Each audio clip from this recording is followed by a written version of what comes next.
विधानमंडल दल के मुख्य सचेतक पद से हमने इस्तीफा दे दिया और जारी भी कर दिया। उत्तर प्रदेश के 10 राज्यसभा सीटों के चुनाव में समाजवादी पार्टी के आधा दर्जन से ज्यादा विधायकों ने क्रॉस वोटिंग की है। इसके चलते सपा के तीसरे राज्यसभा कैंडिडेट के जीतने की उम्मीदों पर पानी फिर गया।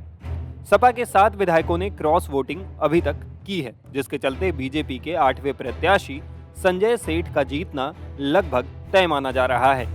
सपा के तीसरे कैंडिडेट आलोक रंजन की हार तय मानी जा रही है। गौर करने वाली बात यह भी है कि इन 7 विधायकों में अखिलेश यादव के बेहद करीबी माने जाने वाले विधायक मनोज पांडे का भी नाम शामिल है। सपा विधायक मनोज पांडे ने राज्यसभा चुनाव शुरू होने के ठीक पहले सपा के मुख्य सचेतक पद से इस्तीफा दे दिया। इस्तीफा दिया है, अपने पद से खबर आ जी आज। बड़ी मुस्कान है सर आपके। नहीं, कोई मुस्कान नहीं है। सर सचेतक के पद से आपने इस्तीफा दे दिया, कुछ तो बोलिए सर। विधानमंडल दल के मुख्य सचेतक पद से हमने इस्तीफा दे दिया और जारी भी कर दिया। वहीं सपा प्रमुख अखिलेश यादव को लिखी चिट्ठी में मनोज ने कहा, अवगत कराना है कि आपके द्वारा हमें सपा विधानमंडल दल उत्तर प्रदेश विधानसभा का मुख्य सचेतक नियुक्त किया गया था, अतः मैं मुख्य सचेतक के पद से त्याग पत्र दे रहा हूं। कृपया इसे स्वीकार करने की कृपा करें। दावा किया जा रहा है कि मनोज पांडे ने सीएम योगी आदित्यनाथ से भी बात की थी। बता दें कि मनोज पांडे रायबरेली के ऊंचाहार विधानसभा सीट से विधायक हैं। पांडे का ऊंचाहार जिले में इतना प्रभाव है कि साल 2012 से जब से ऊंचाहार विधानसभा सीट बनी है, तब से मनोज पांडे ही यहां से विधायक हैं। यहां मनोज हर बार रिश्तों की अग्नि परीक्षा पास करने में अब तक कामयाब रहे हैं। वो अखिलेश सरकार में मंत्री भी रह चुके हैं। चर्चा ये भी है कि भाजपा ने प्लान रायबरेली के तहत उन्हें साधने का फैसला लिया है। इसके तहत उन्हें रायबरेली लोकसभा सीट से उतारा जा सकता है। यहाँ से सोनिया गांधी इस बार चुनाव नहीं लड़ रही हैं और अब तक साफ नहीं है कि कांग्रेस से कौन उतरेगा। वहीं भाजपा के पास अपना कोई मजबूत चेहरा इस सीट पर नहीं है और मनोज पांडे का रायबरेली में बड़ा जनाधार है। ऐसे में मनोज पांडे का जाना अखिलेश के लिए बड़ा झटका भी माना जा रहा है। पांडे के इस्तीफे पर उत्तर प्रदेश सरकार में मंत्री दयाशंकर सिंह ने कहा कि वो सनातन धर्म के पक्षधर रहे हैं।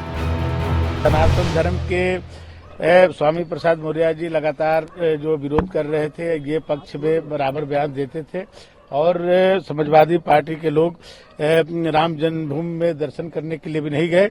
इसके लिए वो कहते हैं कि मैं बहुत जन्म से सनातनी हूँ और इसका विरोध हो रहा है, इसलिए मैं इस पार्टी में नहीं रह सकता हूं। वो भारतीय जनता पार्टी को करेंगे। आपको माना जाता है कि जो भी ऑपरेशन होता है दयाशंकर सिंह करते हैं?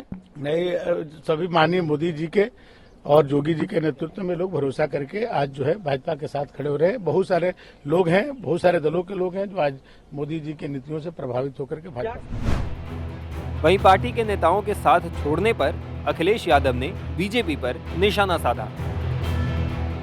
राज्यसभा के चुनाव में भारतीय जनता पार्टी ने सब कुछ किया है वोट लेने के लिए, और जो लोग गए हैं उनमें साहस नहीं रहा होगा सरकार के खिलाफ खड़ा होने में। देखिए, कार्रवाई निश्चित होगी, क्योंकि पार्टी के जितने भी हमारे साथी हैं उनका मानना है कि ऐसे लोगों को दूर कर दीजिए।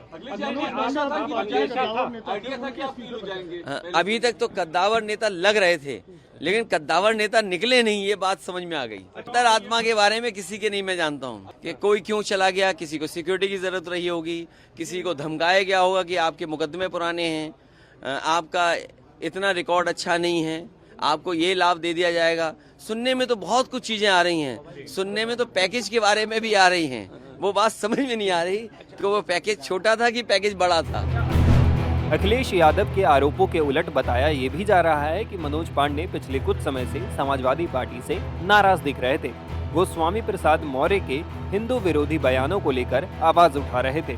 इस पर सपा अध्यक्ष ने भी नाराजगी जताई थी और अब राज्यसभा चुनाव की वोटिंग के बीच मनोज पांडे ने बड़ा खेल कर दिया है। Times now of Bharat digital की रिपोर्ट।